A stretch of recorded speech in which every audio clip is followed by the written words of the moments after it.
Okay, let's talk about acid reflux, what causes it, and what you can do about it.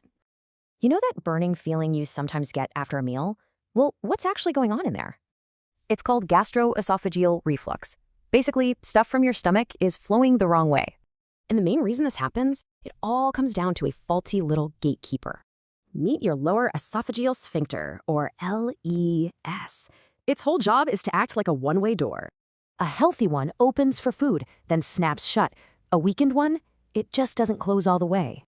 And when that gate fails, acid splashes up and irritates your esophagus.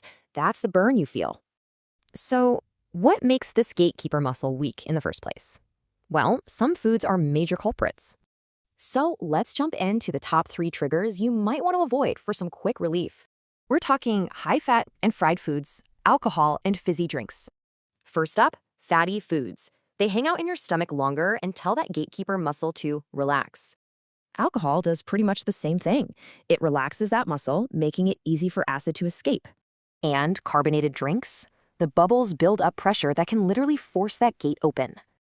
But hey, it's not just about food. Your daily habits can also make a world of difference. Simple things, right? Like not eating right before bed or even avoiding tight clothes can really help.